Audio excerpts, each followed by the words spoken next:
Good evening. Welcome to Prac Teacher 101 by Prac-E, an online resource made by teachers for teachers.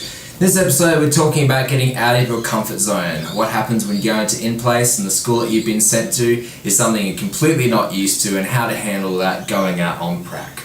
And that's coming up right now.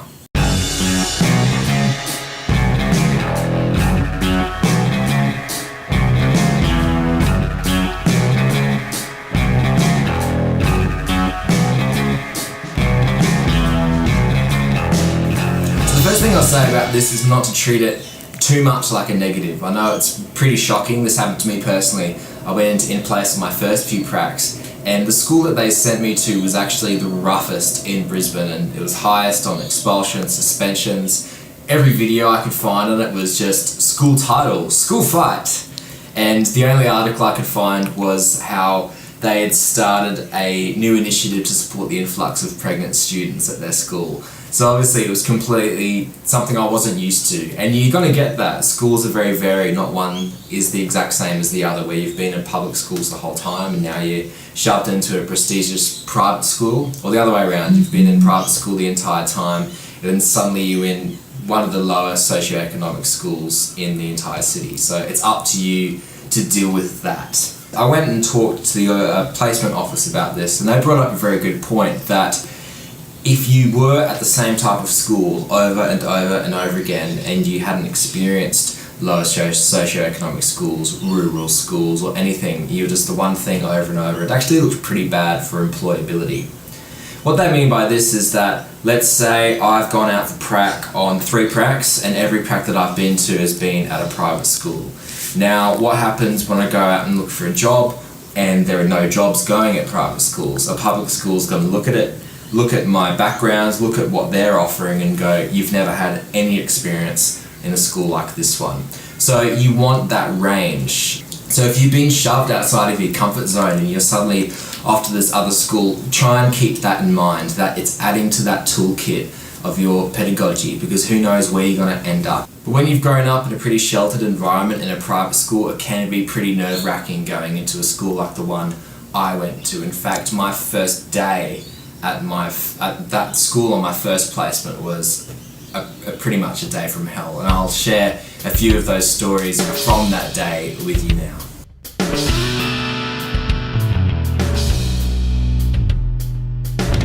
When I got my first placement on my first prac, we actually went around the class and went to all the different schools that we had gotten. And when I read my school out, a girl in the class actually started pissing herself laughing at it, because we looked at the news and it said statistically that it was the worst. So needless to say, on my first day I was absolutely terrified. I went down to the place of a city I'd actually never been before, and it was like a completely different country almost. I drove past the supermarket and there were African ladies in their big dresses with their groceries on their heads just walking down like this. So it was something obviously completely out of my comfort zone. And so on my first day, I didn't know they had like a massive car park for the staff, which is actually quite good because I've been to some of the higher end schools in the city and they don't even have that. But they had this massive car park, but I thought as a prac student I wasn't allowed in there.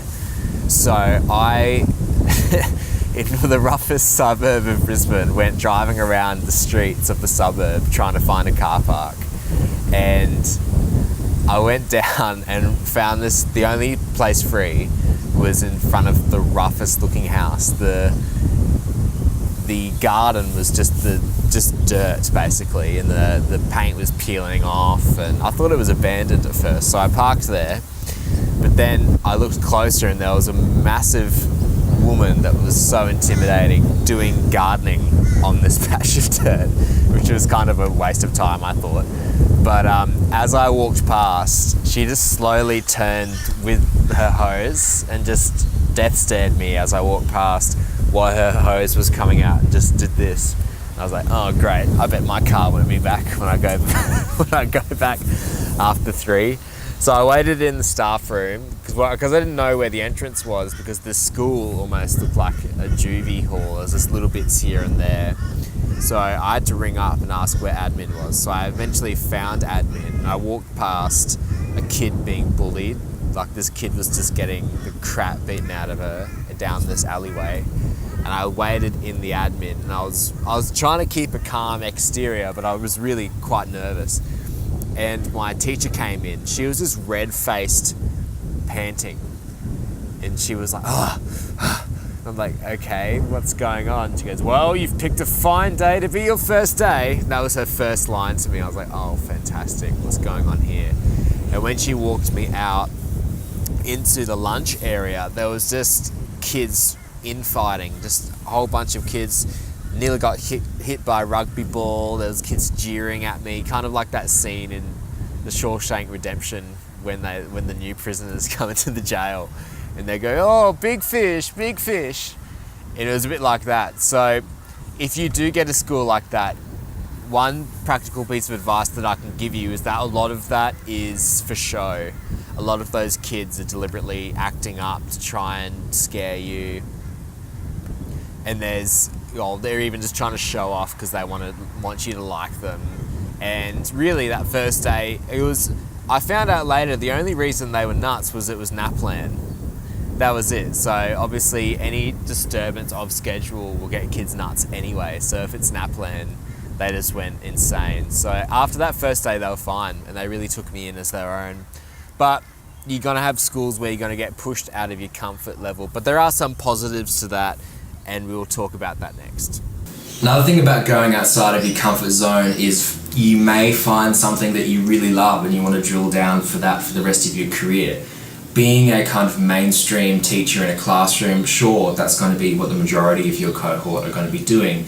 But who knows, you may really like rural schools, you may really like lower socioeconomic schools, you may really like teaching kids with learning needs or Indigenous students or different type of things. So if you've been pushed outside of your comfort zone, you don't know whether you're going to thrive in that environment until you've actually been in there. Let's say you really love basketball. If you've never gone out and gone to that awkward first practice where you don't know the team and you know you have to go outside of your comfort zone to even step out on the court, you never know that you're going to be the next LeBron James. So if you don't even chuck yourself out there and you want to stay in your comfort zone, then who knows what opportunities you're passing by not going out there and doing that.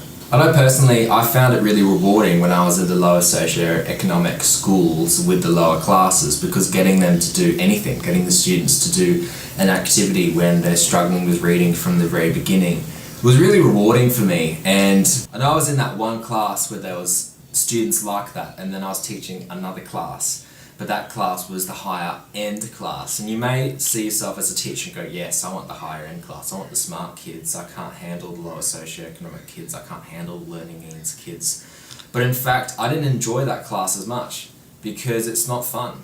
Or I didn't find it fun with that particular group of kids, because you introduce an activity and they'll go, yeah, and they'll just silently start working on it. And then you look at their work and it's near perfect and you go, oh, well, I guess you could change this a little bit, and they go, all right, cool, and then they hand you back an A+. But the lower socioeconomic kids, the harder kids, there are some really good kids in there, even though they're at a really rough school. There are kids that will give it all, and it's quite fun having a kid that struggles with ordinary things to try and find different avenues for them to engage with the content. But if you never even step out of that comfort zone and go with those kids, you'll never find that opportunity. You'll never find those things that you actually really love doing. So I would encourage you overall, for the tips from this video that I've been talking about, is comfort zone is a good thing and it can be a very negative thing as well.